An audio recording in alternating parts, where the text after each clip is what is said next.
Hello friend, नमस्कार। आपके channel संतोष classes 24 में आप लोगों का स्वागत है। हम लोग पढ़ रहे हैं वैदिक कालीन संस्कृति के बारे में। इसके पहले हम लोग पढ़े हैं हड़प्पा कालीन संस्कृति सभ्यता के बारे में। तो ये वीडियो रहेगा वैदिक कालीन संस्कृति का दूसरा वीडियो। इसमें पढ़ेंगे हम लोग MCQ क्वेश्चन रहेगा। तो आप लोग अगला पिछला वाला वीडियो नहीं देखे हैं तो उसको वीडियो देखें, फिर इसके बाद देखिए, ठीक है। चलिए हम लोग देखते हैं क्वेश्चन। तो क्वेश्चन पहला है जो उनके विशेषताओं के बारे में दर्शाता है आर्य सभ्यता। तो प्रारंभिक आर्यों के बारे में कथनों में से कौन सा कथन सही नहीं है, यानी पूछ रहा है इसमें कौन सा कथन गलत है। 4 विकल्प दिया हुआ है। पहला विकल्प है कि वे संस्कृत बोलने वाले थे, तो संस्कृत भाषा वे बोलने वाले थे, तो एक कथन सही है क्योंकि वे संस्कृत ही बोलते थे और देवों की भाषा भी मानी जाती है संस्कृति। दूसरा विकल्प है कि वे घुड़सवारी किया करते थे, तो मध्य एशिया को ज़्यादातर वो लोग माने जाते हैं, तो घुड़सवारी में वो निपुण थे, ठीक है। तीसरा विकल्प है, सी विकल्प है कि कई झुंडों में भारत आए थे, तो वो लोग सभ्यता के परिचायक जो थे वो अलग अलग क्षेत्रों से अलग अलग विद्वानों ने माना है कि ये लोग मध्य एशिया से आए थे, कुछ लोग मानते हैं रूस से आए थे। तो जो भी थ्योरी रही हो, तो ये लोग झुंडों से भारत आए थे, ये भी कथन लगभग सही है। और चौथा डी विकल्प है, मुख्यतः नगरों में निवास करते थे, तो ये वाला कथन गलत है क्योंकि जो वैदिक कालीन संस्कृति थी, जो वैदिक काल का टाइम पीरियड है, वो ग्रामीण सभ्यता का परिचायक है। यायावर थे, उनका जो व्यवसाय था पशुपालन था, तो नगरों में नहीं रहा करते थे। नगरीय सभ्यता हड़प्पा सभ्यता है, इंडस वैली सिविलाइजेशन है, ठीक। ये जो वैदिक काल की सभ्यता है आपका, ये ग्रामीण सभ्यता है, तो ये नगर में निवास नहीं करते थे। ये लोग कबीले में रहा करते थे, कबीले होते थे क्योंकि पशुचारण इनका मुख्य व्यवसाय होता था। तो इसका आंसर हो जाएगा ऑप्शन नंबर डी, ठीक है। अब अगला क्वेश्चन देखिए, क्वेश्चन नंबर दूसरा कि उत्तर वैदिक काल में वेद विरोधी, वेदों को जो न मानने वाले थे, ब्राह्मण विरोधी, जैसे कि ब्राह्मण व्यवस्था जो था, और वेदों को जो लोग देवती उपहार नहीं मानते थे, उन लोग विरोध करते थे, जो नास्तिक हुआ करते। तो धार्मिक अध्यापकों को किस नाम से जाना जाता था, यानी क्वेश्चन है कि वेद विरोधी, ब्राह्मण विरोधी व्यवस्था का विरोध करने वाले जो अध्यापक थे, ठीक, जो उसके पुरोधा विद्वान थे, उनको किस नाम से जाना जाता है। तो ऑप्शन है यजमान, श्रवण, अथर्वण या श्रेष्ठिन। तो इसका आंसर हो जाएगा श्रवण। श्रवण जो थे, भारतीय जो प्राचीन वेद है उस पर विश्वास नहीं करते थे, तो ये वेद विरोधी अध्यापक श्रवण नाम से जाना जाते थे। अगला क्वेश्चन है कि ऋग्वेद में किस मंडल में शूद्र तात्पर्य है कि ब्राह्मण, क्षत्रिय, वैश्य, अशूद्र, इन कैटेगरियों का पहली बार उल्लेख कहाँ मिला है। तो ऋग्वेद में मिला है। 10वें मंडल के पुरुष सूक्त में चारों वर्णों का स्पष्ट उल्लेख हमें देखने को मिलता है। उसमें बताया गया है कि उनका को ब्राह्मण, क्षत्रिय, वैश्य कहाँ से उत्पन्न हुए हैं। तो इसमें केवल पूछा है कि पहली बार शूद्र शब्द का उल्लेख किस मंडल में किया गया है, ऋग्वेद के किस मंडल में किया गया है। तो ऋग्वेद के 10वें मंडल के पुरुष सूक्त में किया गया है। तो इसका आंसर हो जाएगा ऑप्शन नंबर डी। अगला क्वेश्चन है कि वेदों को अपौरुषेय क्यों कहा जाता है। वेदों को अपौरुषेय क्यों कहा जाता है। पहला ऑप्शन है क्योंकि वेदों की रचना देवताओं द्वारा की गई है। किसके द्वारा रचना की गई है? देवताओं द्वारा, इसलिए अपौरुषेय कहा जाता है। बी विकल्प है वेदों की रचना पुरुषों द्वारा की गई है। और तीसरा विकल्प वेदों की रचना ऋषियों द्वारा की गई है। चौथा है ननवदोष। तो वेद जो थे, जो वेद परंपरा है कि मानते हैं कि वेद एक जो व्यवस्था है, विधि की व्यवस्था है, कार्यों का जो डिवीजन है, उसके बारे में जो मानव नहीं रच सकता, और इसकी रचना देवताओं के द्वारा की गई है। तो इसीलिए अपौरुषेय कहा, जिसका पहुँच पुरुष से बाहर हो, अपौरुषेय। इसलिए वेदों की रचना देवताओं के माध्यम से किए जाने के कारण इसे अपौरुषेय कहा जाता है। तो इसका फिलहाल आंसर हो जाएगा ऑप्शन नंबर ए, क्योंकि इसकी रचना वेदों द्वारा की गई है। इनकी रचना किसके द्वारा की गई है? देवताओं द्वारा। इनकी रचना देवताओं द्वारा, डिवाइन क्रिएशन वेदों को माना गया है। तो इस वजह से इसे अपौरुषेय नाम से भी जाना जाता है। वेदों की रचना देवताओं द्वारा की गई। तो इसका आंसर विकल्प ए सही होगा। अगला क्वेश्चन है सभा वैदिक युगीन जो सभा थी, यहाँ पे आप बना लीजिए वैदिक युगीन सभ्यता। तो वैदिक युगीन सभा तो संस्थाएं थी, राजनीतिक संस्थाओं का हमें उल्लेख मिलता है। सभा थी, समिति थी और विदत था। सभा, समिति, विदत। तो विदत का ऋग्वेद में सबसे ज़्यादा उल्लेख किया गया है। सभा और समिति का 8 और 9 बार उल्लेख किया गया है। तो सबसे राजनीतिक परिदृश्य या राजनीतिक संस्था के बारे में देखें तो वैदिक काल की जो सबसे प्राचीन संस्था थी विदत थी। क्या थी? विदत थी। आगे इस पे क्वेश्चन भी है और सब इसका उल्लेख 129 बार शायद किया गया है, हम कंफर्म नहीं है। और सभा समिति का 8 से 9 बार उल्लेख किया गया है क्रमशः। ठीक है, तो एक क्या था जो सभा थी, ये क्या थी? तो हम बता दिए एक सभा एक मतलब कि राजनीति लोगों को संचालित करने का एक इंस्टीट्यूट था, एक संस्था थी। तो गांव में व्यवसायिक लोगों की संस्था थी, ऐसा नहीं है। राज दरबार होता था, ऐसा कुछ नहीं। मंत्रिपरिषद होता था और डी विकल्प है कि राज्य के समस्त लोगों की एक राष्ट्रीय सभा थी।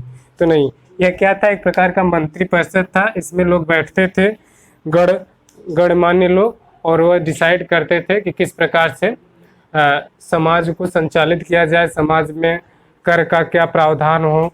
ठीक, उस समय वैदिक काल में, ऋग्वैदिक काल में कर स्वैच्छिक हुआ करता था। हाँ, जिसे भेंट स्वरूप लोग देते थे। बाद में उत्तर वैदिक काल यह अनिवार्य टैक्स के रूप में बन गया।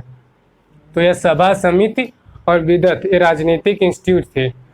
और अगला क्वेश्चन है कि आर्य शब्द इंगित करता है। आर्य जो था, आर्य वर्ड इंडिकेटेड क्या करेगा? निर्जाति समूह को, यायावर जन को, भाषाई समूह को, श्रेष्ठ वंश को, और एक आपका यही चार है कि निर्जाति समूह को, यायावर जन को, या भाषा समूह को, या श्रेष्ठ वंश को। तो निर्जाति समूह को यह इंगित करता है, क्योंकि आर्य शब्द का तात्पर्य होता है श्रेष्ठ व कुलीन। और यह एक प्रकार के मानव की कैटेगरी को, यानी प्रजातियाँ, जैसे कि द्रविड़ प्रजाति है, आर्य प्रजाति है, तिब्बती लोग हैं, तिब्बती प्रजाति है, तो ये निर्जाति है। जैसे अफ्रीकन है तो एक प्रकार की निर्जाति प्रजाति है। तो यह नस्ली भेद, नस्लीयता को प्रदर्शित करता है, नस्लीयता को इंगित करता है। तो इसका आंसर हो जाएगा ऑप्शन ए, यानी कि निर्जाति समूह को इंगित करता है। अगला क्वेश्चन है कि सभा और समिति प्रजापति की 2 पुत्रियां थी का उल्लेख किस वेद में मिलता है? तो सभा बताए हैं, अभी इस पे क्वेश्चन हुआ है। और समिति प्रजापति की 2 पुत्रियां थी, इसका उल्लेख कहाँ मिलता है? तो इसका ऑप्शन नंबर डी होगा।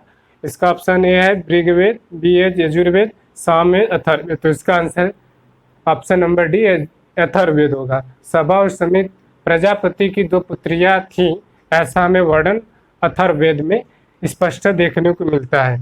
अब नीचे का देखें तो ये 8वां नंबर है कि ऋग्वैदिक युग में, यानी ऋग्वैदिक काल में, पूर्व वैदिक काल में, ऋग्वैदिक काल इसलिए कहते हैं क्योंकि ज़्यादातर जानकारी हमें ऋग्वेद ग्रंथ से मिलती है। प्राचीनतम संस्था कौन सी थी? यहाँ क्वेश्चन भी आ गया कि ऋग्वैदिक काल में प्राचीन दम एंटिक्विटीज की प्राचीनता कौन सी थी इंस्टीट्यूशन का? तो सभा, समिति, विदत और परिषद। तो परिषद तो वर्ड उस समय था नहीं। सभा के बारे में क्वेश्चन किया। समिति जो विदत था उसका, यह संस्था जो थी सबसे प्राचीन संस्था मानी जाती है। तो ऋग्वैदिक युग की प्राचीन संस्था विदत थी। अगला क्वेश्चन देखें तो अथर्व का अर्थ क्या होता है? जैसे कि अथर्ववेद में जादू, टोने, टटके, ठीक ना, विभिन्न प्रकार के रोग से इजाद करने के लिए उसमें मंत्रों का उल्लेख, मंत्रों का उच्चारण करने के लिए विधियाँ बताई गई हैं, सही विधियाँ उल्लेख भी किया गया है। विभिन्न प्रकार के औषधियों का उल्लेख उसमें किया गया है। तो जो ये जादू, इसका अर्थ क्या होता है? पवित्र जादू, यज्ञ, स्तुति, दर्शन। तो इसका अथर्ववेद का अर्थ होता है पवित्र जादू करना। जादू, टोना, टोटका से संबंधित अर्थ हमें देखने को मिलता है। तो अथर्ववेद का जो मीनिंग होता है वह होता है पवित्र जादू करना। अब ये है कि लास्ट क्वेश्चन है, कुछ समय संस्कारों का भी वर्चस्व हो गया था। उस समय संस्कार होने लगे थे, जनेऊ पद्धति आने लगे थे। ब्राह्मण, क्षत्रिय, वैश्य को द्विज कहा जाता था। द्विज का तात्पर्य होता है दोबारा जन्म लेना। जब व्यक्ति को उपनयन संस्कार होता था तो उसके लिए वर्ड यूज किया जाता था। बाद में यह क्रम टूटने लगा धीरे धीरे, तो लास्ट में केवल कुछ विशेष वर्णों के लिए निर्धारित रहा। तो इसमें ये पूछ रहा है कि संस्कार संस्कारों की संख्या कितनी थी? तो ये बहुत ही सिंपल क्वेश्चन है। 18, 16, 15, 14 या 14, 15, 16, 18। तो इसे 16 संस्कार कितने थे कुल टोटल? तो 16 संस्कार हुआ करते थे। ओवरऑल 16 संस्कार हुआ करते थे। आज के वीडियो में हम लोग क्या देखा कि ऋग्वैदिक आर्यों की क्या विशेषता थी। तो विशेषता यह थी कि वो झुंड से भारत में आए। वो घुड़सवारी भी क्या करते थे, क्योंकि ज़्यादातर जो घुड़सवार थे, जो मध्य एशिया है, अरेबियन कंट्री है, वहाँ पे अच्छी नस्ल के घोड़े पाए भी जाते हैं। ठीक है, क्योंकि व्यापार करने में उनको सहूलियत होती थी और वे लड़ाकू प्रवृत्ति के भी थे। और एक इसमें संस्कृत तो बोलते थे, क्योंकि सभी ग्रंथ हमें संस्कृत में देखने को मिलता है। और डी विकल्प इसमें एक गलत इसलिए क्योंकि इसमें लिखा है कि नगरों में निवास करते थे। नगरों में निवास नहीं करते थे, क्योंकि वह ग्रामीण सभ्यता थी, पश्चारण सभ्यता थी, यायावर प्रवृत्ति के लोग थे, कबीलों में रहा करते थे। तो एक जगह उनका ठिकाना नहीं होता था। जहाँ जहाँ वो पशु, उनके जहाँ जहाँ चारे की उपलब्धता होती थी, वहाँ पशुओं को ले जाते थे और उसी से उनका जीवन यापन होता था। और कबीले के रूप में वो रहने लगे। आगे चलकर उत्तर वैदिक काल में गोत्र परंपरा का भी हमें जो अवधारणा है देखने को मिलता है। और अगला क्वेश्चन था कि ब्राह्मण विरोधी लोगों को क्या कहा जाता था? तो उसे श्रवण कहा जाता था। शूद्र वर्ण का उल्लेख 10वें मंडल में है ऋग्वेद के। तो क्वेश्चन नंबर 3 था। और अपौरुषेय वेदों को क्यों कहा जाता है? क्योंकि इसकी रचना वेदों द्वारा यानी कि देवताओं द्वारा की गई है। और एक है कि सभा क्या था? सभा एक मंत्रिपरिषद थी। ठीक है। और आर्य शब्द इंगित करता है, तो यह निर्जाति समूह को इंगित करता है।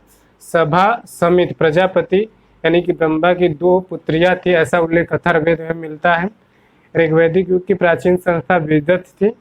और आगे अथर्ववेद जो है ये पवित्र जादू से, इसका एक अर्थ निकल सकता है संस्कारों की संख्या 16 देखने को मिलती है। तो ये क्वेश्चन था, टोटल 10 क्वेश्चन थे, जिसमें आप लोगों ने वैदिक कालीन सभ्यता, संस्कृति, ठीक ना, भाषा, उसके क्या कहते हैं, रीति रिवाजों के बारे में, सामाजिक वर्गीकरण, ठीक, वेदों से संबंधित क्वेश्चन, राजनीतिक जीवन से संबंधित, सभा समिति विदत के बारे में, और आर्य से संबंधित जो अर्थ होते हैं वह किस तरीके से आप संस्कारों के बारे में क्वेश्चन है।